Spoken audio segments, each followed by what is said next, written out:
The only thing Jacob was asking Joseph was to make sure that he was not buried in this land, in the land of Egypt.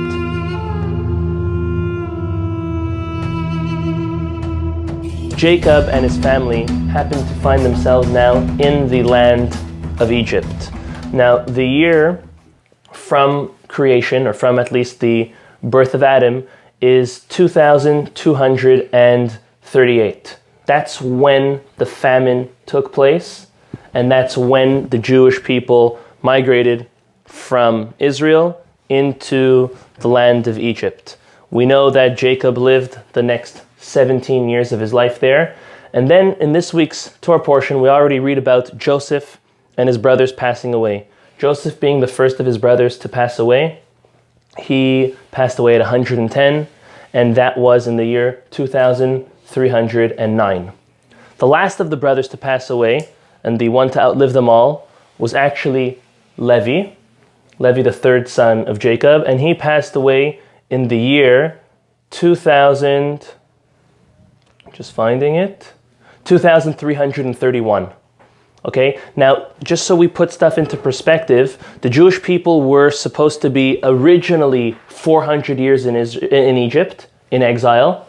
Due to God's mercy and his compassion, he narrowed that down to 210 years. So by the death of Levi, that actually leaves us now with only 117 years left in the land of Egypt for the Jewish people. And that's when the years started getting harder. We know it got a little worse when Miriam was born. That's why she was named Miriam Bitterness, right? But these last 117 years were still harder than the rest of the years.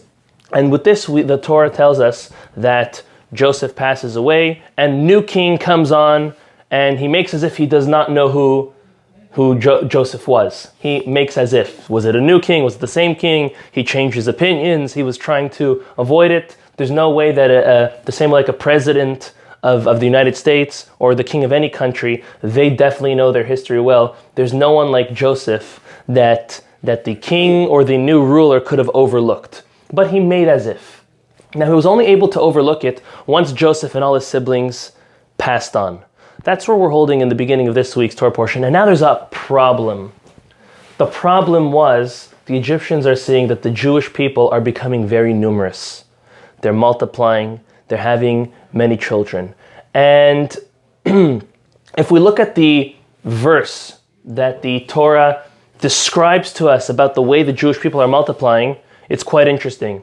And I'll quote to you. This is in chapter 1 of Exodus, verse 7. It says, Ubnei Israel, and the people and the children of Israel, paru vayishritzu vayirbu vayatzmu bimod meod vatimale haaretz otam.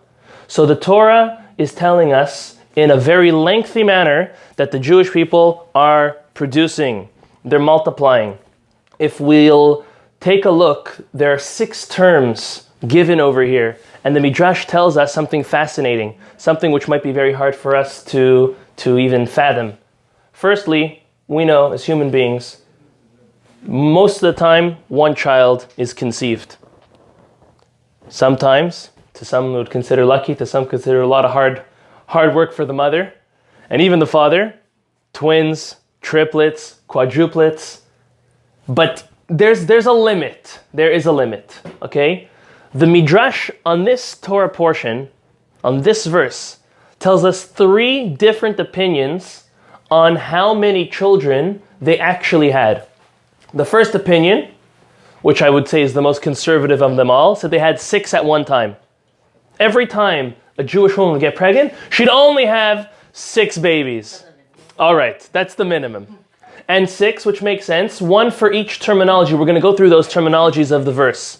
The next opinion said, no, they had 12. Can you imagine 12?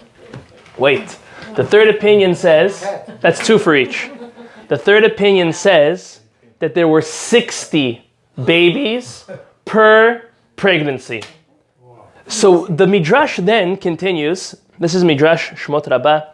Right in the beginning, it's black on white. Let's go with the first one. Let's go with the first one. But we have every 9 months. Well, we'll soon see that they gave birth actually premature. They gave birth at 7 months.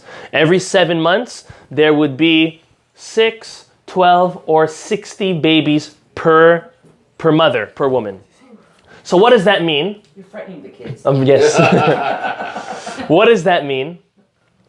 The Midrash continues on to say, don't be so awed by how the women were able to have, even according to the opinion, 60.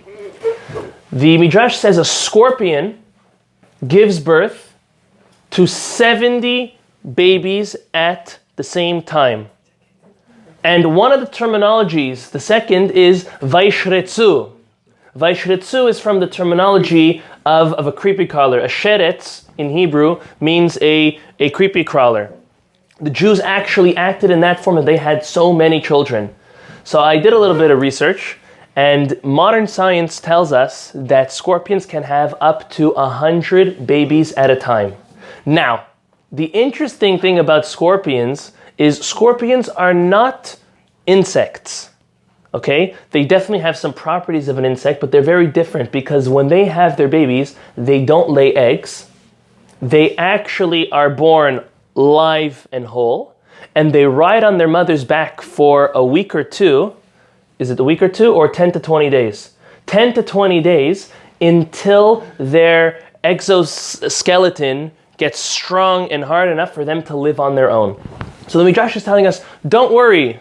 You might think that might be way too much for the women. Don't worry. Even scorpions can have up to 70. So we just take it as is. Now what we're going to do, and this will get us right into the Zera Shimshon, which is, he has a fascinating chidush, is we're going to look at each of the words of the verse. We're going to translate them based on our basic explanation. And then we're going to see a fascinating novelty the Zera Shimshon gives on each of those steps. Again, there are 6 different aspects that the Torah says about the multiplication of the Jews. The first is, again, Ubnei Israel. If we look in the verse, Ubnei Israel, paru. Paru means they were fruitful. Okay? Fruitful, with seeds, growing. Vaishretzu, as we explained, coming from the terminology of a creepy crawler. They teamed, they were swarming, they were going all over the place. On that, I want to take just a quick pause and say over what I read in Rabbi Samson Raphael Hirsch. If anyone's ever did a little bit of his reading is very, very deep, and he goes into the words and he really explains each word. And he says, if we look at the different types of creatures, he says, believe this or not, based on the importance of the creature is the minimal amount of its offspring at conception and at birth. Meaning, bugs who are less important than something above have many, many, many, many. Fish, animals. As the animal or the being grows in its stature, that doesn't necessarily mean that it changes, but as the being is higher, not on the food chain, but if you'd want to say the importance chain, the less amount of offsprings or younglings does it actually give birth to. And the reason for this being is because there's a certain amount of strength that a parent has and gives over to its children. The more children it has, the more it has to be divided up into. So as human beings, since we do understand and do know that out of all creatures, we are the greatest of the creatures, we were the last that God created, right? God created man at the end, he saved the best for last. So that's why we have so little. He says, nevertheless, this does not compromise on the importance and the strength of each and every one of the Israelites that were born in Egypt. And that was a massive miracle that God performed. Okay, so that was on that. So again, paru means they were fruitful. Vaishretzu means that they were swarming, literally, like creepy crawlers. The third terminology is vayirbu. Vayirbu means they became very numerous. Even regardless of the conditions that they were living in, they became still very numerous. Vayamtsu means they were strong. They were not only, unfortunately, many of us have seen triplets or quadruplets or even twins being born, and lo alenu, they're a little scrawny. they're a little weak. No, they came out 6 or 12 or even 60, and they were all nice and strong. The fifth terminology is bim'od me'od, which means they were very much. Now, we know from elsewhere that the word me'od refers to wealth, refers to money. Where do we know this from? Ve'ahavta Hashem Elokecha bechol levavecha uvchol nafshecha uvchol me'odecha. This is the first line in our Kriyat Shema.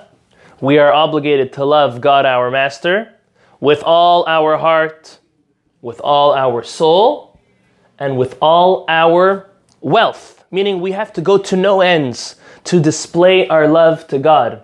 We see from there, since the Talmud interprets me'odecha, which means me'od, as wealth, the commentaries explain that the Jews, not only were they numerous, not only were they swarming, not only were they strong, not only were they multiplying, but they were wealthy. There was plenty for each child. Even if they were born at 60 at a time, there was plenty for each one. And the last, number 6, vatimale aretzotam, that they filled up the whole land. Now they didn't fill up all of Mitzrayim, all of Egypt. They filled up Goshen. Goshen was the secluded area. It would be considered the Jewish quarter in Egypt. In order to have them mingle as least as possible and not to be so much in the Egyptians' face. That's why Joseph did choose for his brothers and his family to settle in Goshen, in order that A, they don't assimilate, and B, that their multiplication and their success and their big numbers would never scare the Egyptians. However, unfortunately, they picked up on it after him and his brothers all passed away. And that's when the Torah now comes and says, Havanit hakema lo, we got to come up with a plan. And this is where the Zera Shimshon starts off, and he says, it's very interesting that the Torah is using no less than 6 terminologies and repeating itself over and over to tell us how numerous the children of Israel actually were. Why did it have to be so repetitive and tell me in 6 different ways, even though we just explained how each one was significant in its own right, but 6 different ways that the Jewish people multiplied? Just tell me 1, just tell me 2. Why 6? So he says, and he brings a different midrash. The midrash tells us that Paro tried many tactics in order to prevent the Jewish people from procreating, from having more children, from multiplying. At first, he made them work harder. Naturally speaking, when a person works harder, especially when it comes to physical labor, they have less time or less strength or headspace to procreate. So that was his first thing. He saw that that wasn't working, so he made another law. He said that they're going to have to work late at night, so late that we're not even going to let them sleep at home. And his intention on doing that was saying that the men are not going to be able to go home to their wives to have children. That's what his intention was. And then he came out with the decree that they're going to need to sleep on the floor. And then he came out with the decree, all the men, not all the men, all the males, all the boys that come out, God forbid, they have to be thrown to the Nile. So all of these tactics, all of these decrees that Paro was getting advice from his advisors what to do for the Jewish people in order to minimize and diminish their multiplication, none of it worked. And the Zera Shimshon says that's why the Torah, so to say, went out of its way to explain in detail 6 different terminologies, 6 different aspects and facets of ways that the Jewish people multiplied. And he goes on and he explains it from the verses itself. He takes each word, the same way as we just did, but he takes it to a deeper level. And I'm sure we're going to enjoy the lesson that I took out from this. The Zera Shimshon says as follows. He says, Paru, Bnei Israel were fruitful. We know the first commandment in our Torah, Joel, is Pru or Vu. We have to be fruitful and multiply. That is the obligation for humanity, specifically, well, it's all humanity, it's not only Jews, to procreate and have children. It's to fill up the land. Paro was coming, the Zera Shimshon explains, to eradicate that from the Jews. Nevertheless, he says, and this is also another midrash, a very famous midrash, that the women, the Jewish women, they were so strong in their faith to God, to the point where the midrash says the whole reason why the Jewish people were actually exiled from Egypt was in merit of the women, the righteous women. It wasn't Moses, it wasn't Aaron, it was the women. The women are the ones who gave the merit for the Jewish people to come out. How? What did they do? Well, they had 60 babies at a time. Very good. So it's definitely connected to that. It's definitely connected to that. Not only to have 60 babies, to have babies that had to get pregnant. How were they able to get pregnant if they felt like every child that they're going to give birth, at least the boys, if not more, were going to be killed, and the Egyptians were going to work them hard, probably have miscarriages. Nevertheless, they sacrificed themselves in the aspect of, we'll still get pregnant. And what happened was since they weren't able to be together at night, they would be together in the fields during the day, obviously secluded in a dignified and tzniut way, but that's the only way that they would be able to get pregnant. They had no option at night. The men worked all night. They were not allowed at home at night. Nevertheless, they sacrificed that danger, that discomfort in having children in the field in order to continue the Jewish race, in order to grow and multiply the Jewish population. So Pru, it says here, Ubnei Israel Paru, they were fruitful, they put their lives on the line in order to fulfill the mitzvah of Pru Urvu. That's what Zera Shimshon explains. The second, Vaishritzu. Normally, and I hope so, when human beings give birth, they give birth in a hospital. They give birth with medical attention. Some people even give birth at home, but they give birth at home and they have medical attention, whether it's a midwife, a nurse. Normally speaking, a human being does not give birth just in the open, just in a field, in the street. That doesn't happen. The women, they would go into labor early in order so that they would not get caught, and they used to give birth, literally like creepy crawlers, like animals, in the fields. So that's the terminology of Vaishritzu, like a scorpion, like a creepy crawler, like an animal. They were self-sufficient in the fact that they gave birth to 6, 12, or 60 children all by themselves. Jewish women are tough. All right, Jewish women are tough. They're strong. Right. Very good. Wait, it continues more. Number 3, Vayirbu, it says. Vayirbu, nevertheless, regardless of all of these traumatic and hard circumstances and situations, nevertheless, they still kept on going and going and going, having more children and more children and more children. Number 4, this one might be very interesting. Vayatzmu. Vayatzmu means to make strong. Can you imagine one, not 6, 12, or 60, one child being born to a mother who is all alone? Who's going to take care of the baby, clean the baby, prepare the baby? You need somebody. The Zera Shimshon tells us, and this is also another midrash, that there were actually angels who came and who cleaned the babies and beautified the babies in order to bring them to their mother. It was a beautiful experience. It was an experience full of belief and hope and faith in God, literally speaking. That's what he says, Vayatzu, that there were angels that came and cleaned and beautified and gave those babies the strength that they needed. The 5th terminology of bim'od me'od, many, many. Why is it even doubled? It just should say me'od, a lot. Why many, many, or very and very? So there were 2 other angels that came and would feed 2 for one of each of the terminologies. One of them would give oil to the children. I guess it was healthy for them. And the other would give them honey. Oil and honey to give strength. Again, a woman, there was no formula back then. And imagine you have 60 babies on one mom. Or 12 babies, even 6 babies on one mom. It's not happening.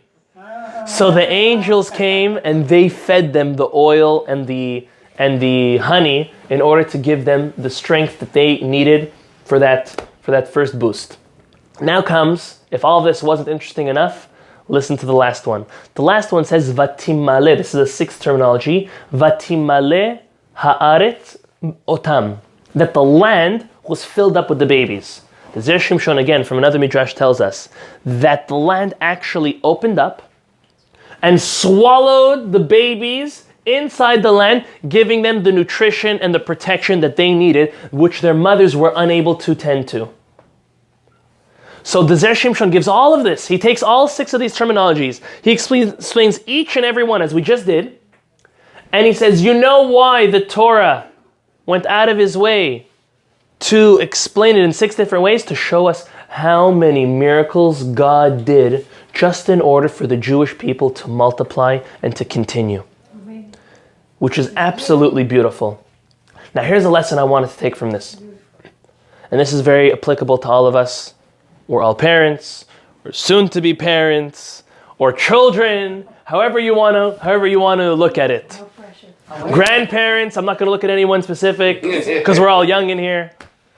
But as parents, and this is a very hard lesson, this is something which we will agree to, very hard to act on, and it's kind of like a slap in the face. And to all of us, including myself, I would say I put myself, unfortunately, the one who deserves the biggest slap. Listen to this. As parents, we have to understand, and we do it all the time, but are we doing it enough? Are we being, I'll say in Hebrew first, are we being moser nefesh?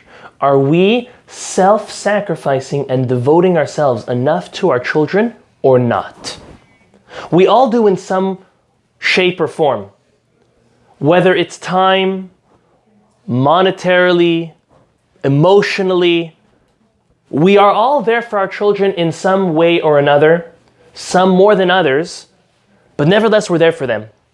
The question as parents we have to ask ourselves, it's a very hard question, are we doing enough of it? Now, enough of it does not mean for us to impress our theology and our ideology on our children and force them to be the way we would like them to be. Doing enough of it meaning doing things that your children will pick up and they will learn from it, even things that do not have to be said. The best lessons that are given over are by example and not by teaching or dictating. And our children understand when we forego our own comforts, our own pleasures, for their sake, you don't need to come home with a sign saying, look what I did for you today. They know it.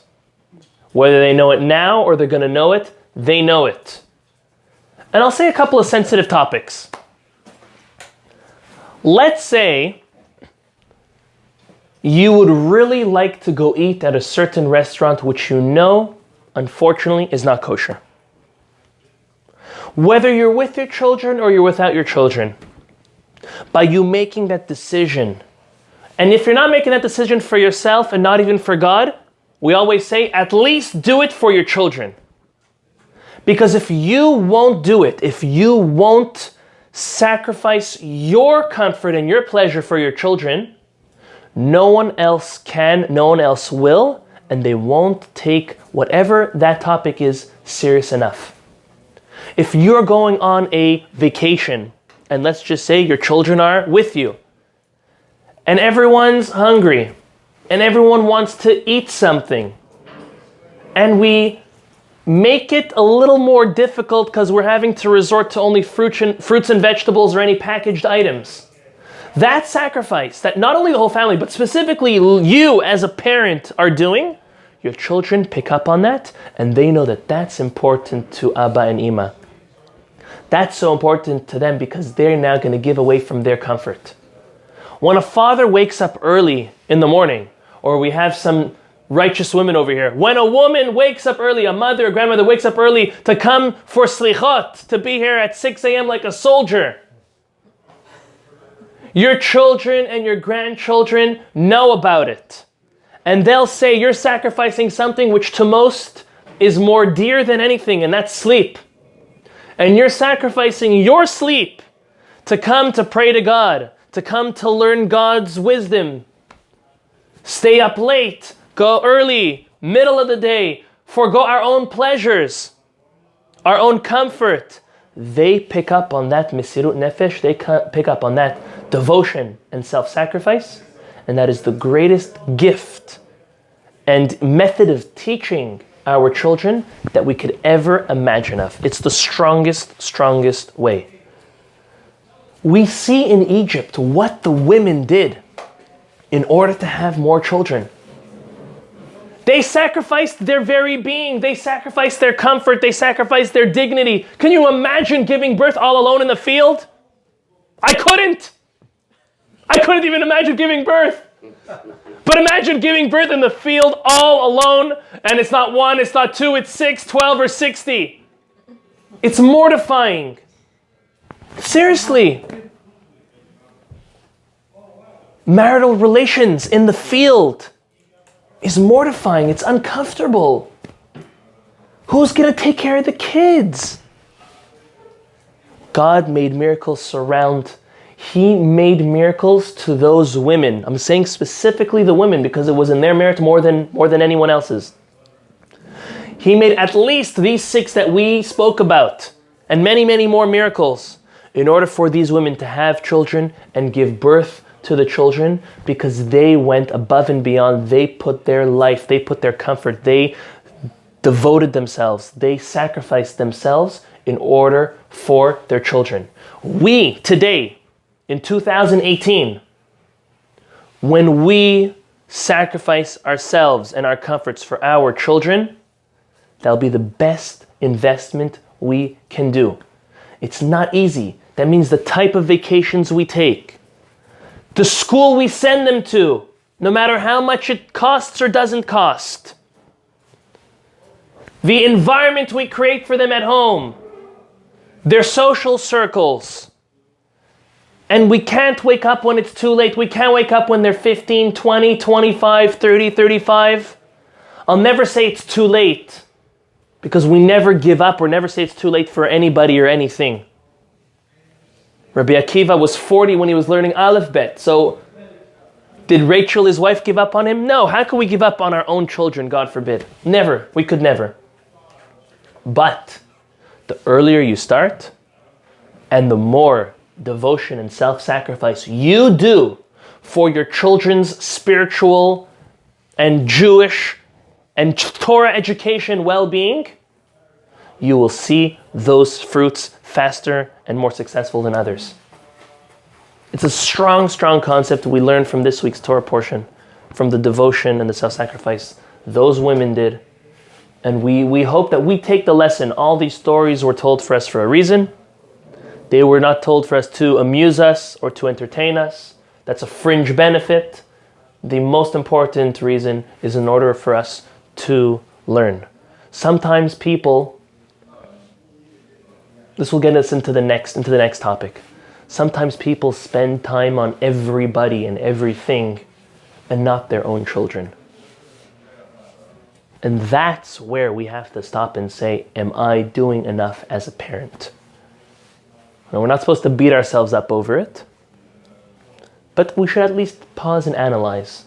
If this whole chidush was just enough to make us pause and think, and maybe add one aspect of patience, one aspect of time, one aspect of interaction with our children in a new dimension, it would have been worth it.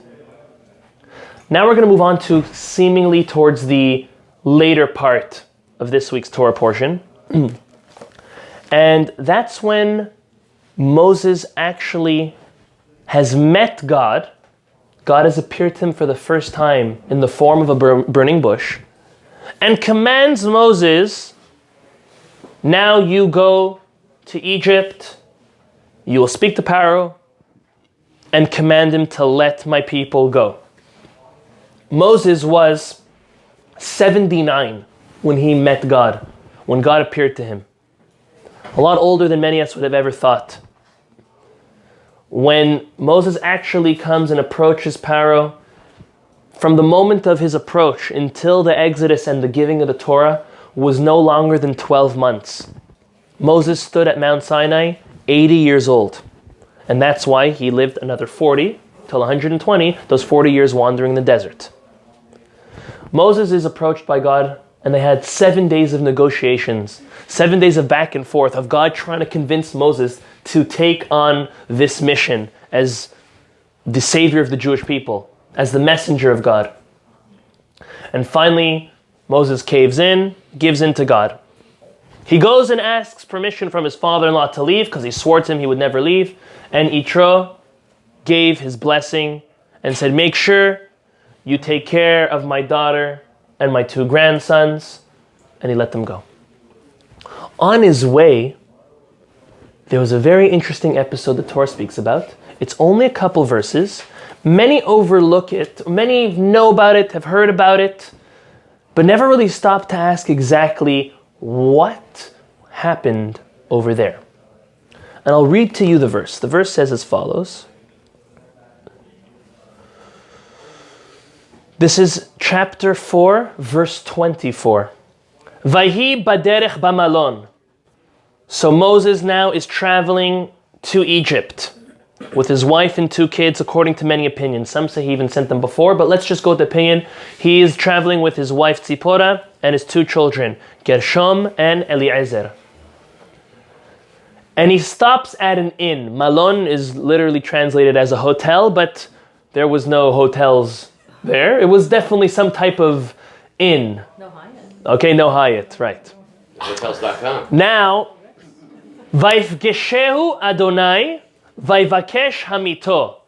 God meets him. Vayfgeshehu. He meets him. He runs into him. And requests to kill him. What's going on? Well, before we see what the commentaries say, let's see what the next verse says. The next verse, verse 25 says, Tzipora takes a rock, Vatikach Tzipora tzor, Vatichrot et orlat bena, and she circumcises her son. Vataga leraglav, vatomer ki hatan damim atali, vayref mimenu az amra hatan damim lamulot. In other words, Tzipora circumcises her son, and whatever this thing was that was holding them back from continuing, and was it actually even trying to kill Moses, left them alone. And then she gets up and she claims, now I am a bride's groom whose bloodshed was because of circumcision. So, before we get into what the Zera Shimshon actually says, let's understand what's going on. Rashi tells us, the Zohar says it in a different way. The Zohar tells us, Rabbi Shimon Bar Yochai says, that actually the angel of Gabriel came down, Gabriel the angel came down, in a form of fire, and he turned himself into a snake, comes down and swallows Moses from head to waist, and Tzipporah's freaking out. What are you doing? That's my husband. And Tzipporah's thinking, what have we done to deserve this? We are doing the will of God. Why would there be such a interesting occurrence that a snake's going to come and swallow my husband from head to waist, spit him out, feet to waist? She said, we didn't circumcise our new son. Right before leaving, they had Eliezer, their second child, and they didn't circumcise him yet.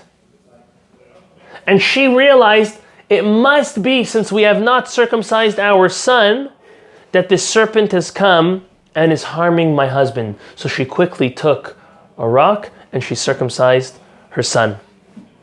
Very interesting. Very, very painful. The question we all have to ask ourselves is, why didn't Moses circumcise his son? That's the obvious question. Rashi answers, and this is actually the Talmud in Masechet Nedarim says as follows, that Moses found himself with a dilemma. The dilemma was, 8th day of since my son's birth, I need to circumcise him. We've been doing that ever since Abraham. On the other hand, God has come and commanded me to go be his messenger and deliver the Jewish people. What overrides the other? Now you might ask, let's do both. The problem is that when a child is circumcised, it is dangerous for the child, and it's not a good idea, especially back then, to travel in the desert with a child which was just newly circumcised. That bris milah comes first, if long as it's not with the child's not within danger. But this is danger. So Moses was now like, I have two options: circumcise my son, wait until he heals, delay God's command on me, or fulfill God's command and I'll circumcise my son when I get to Egypt. And he made the decision that he will go and circumcise his son in Egypt. However, the law says, from the Talmud and also the law in Shulchan Aruch, we know, that a father has the obligation to circumcise his son.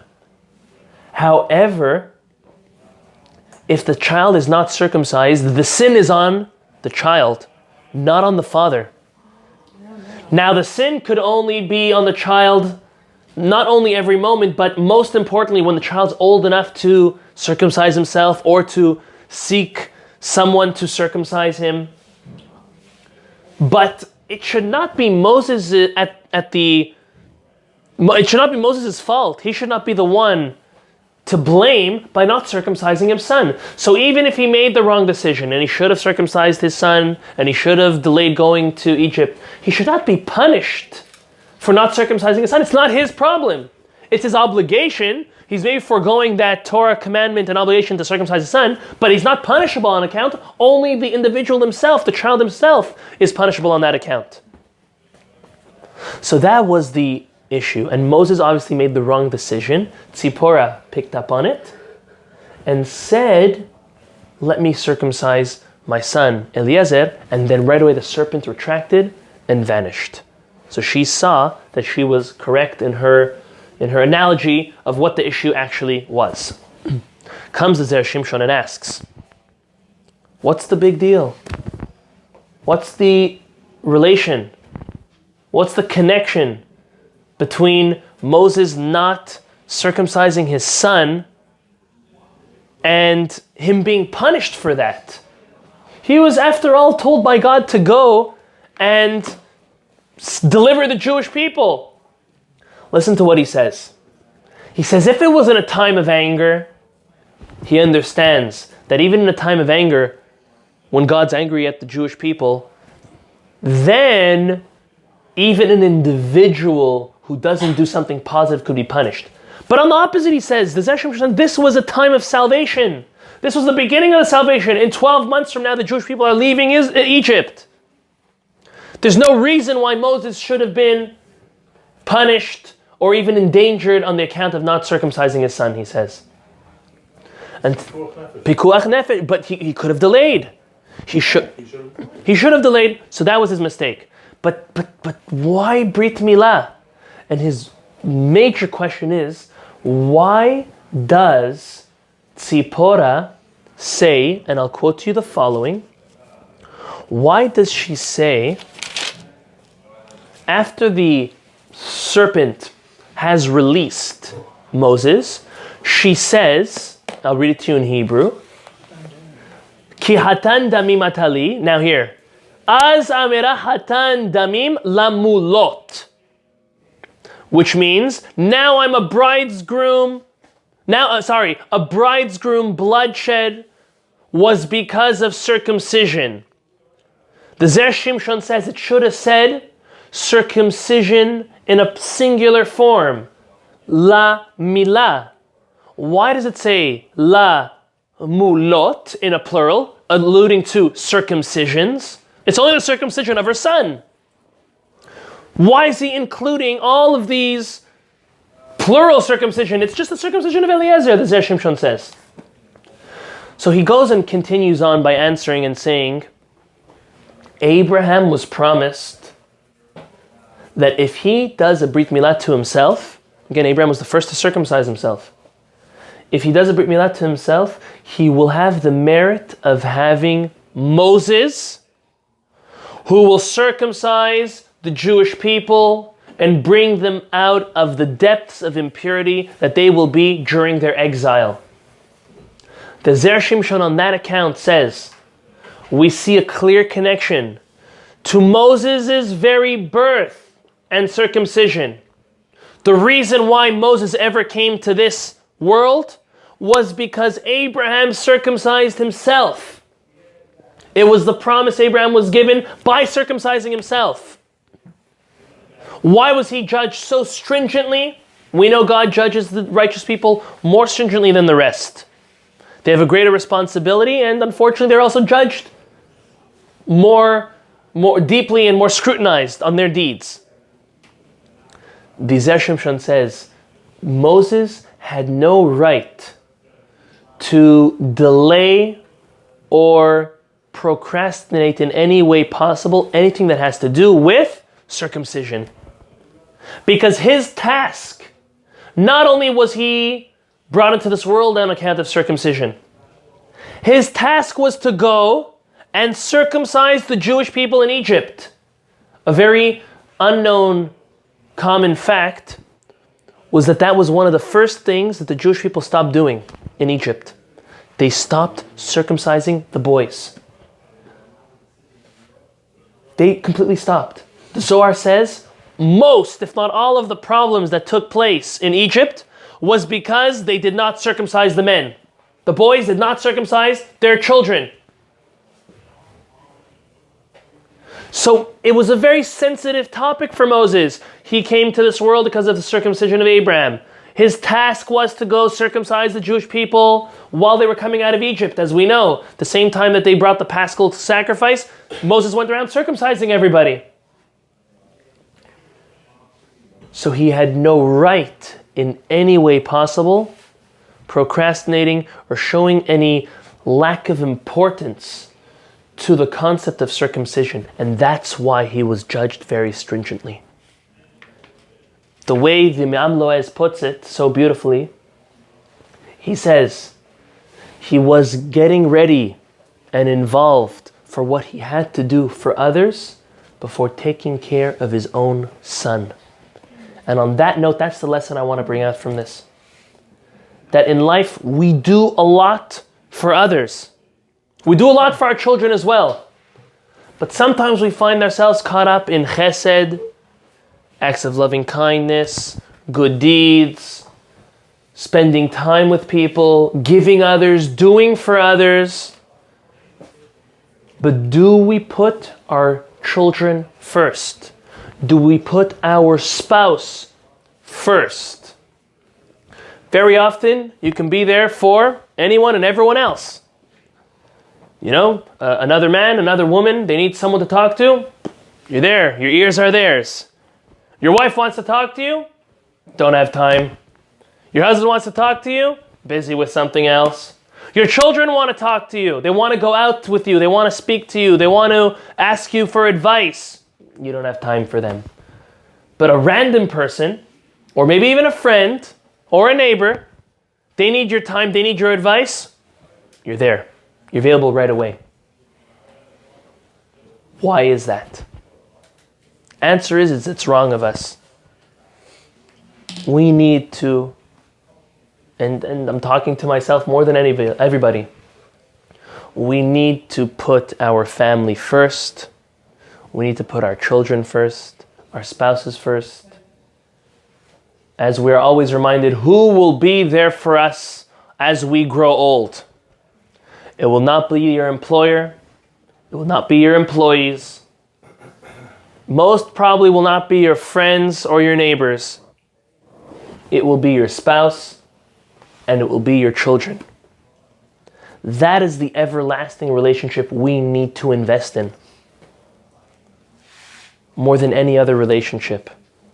Moses, at his great level, overlooked that point. This is not the only account he overlooked it. Later on, we don't see any mention of Eliezer and Gershom. They definitely must have been great people. They were the sons of Moses. But who succeeded Moses? Joshua. Joshua was his student. The most qualified. He was the most qualified, but many commentaries also say, to Moses' discredit, that he did not put enough emphasis on his own children. He gave his 100% to the Jewish population, not enough to his own home. And we sometimes have to stop and think, all those hours I put into working, who am I working for? I'm working for my children. I'm working to leave them something, to educate them, to help them when they get married with their children. I'm doing it for them. But if you're doing it for them, you'll put them first in ways that they really feel like they will be first. Time is a lot more important for one's spouses, for one's children. This week we see a common topic between the first Dvar Torah we gave from Zera Shimshon and the second one. And that is, as parents, we need to devote ourselves, sacrifice ourselves for our children. And we need to put our children first. That's the way we'll have healthy children. That's the way we'll have confident children. And that's the way we will have successful children.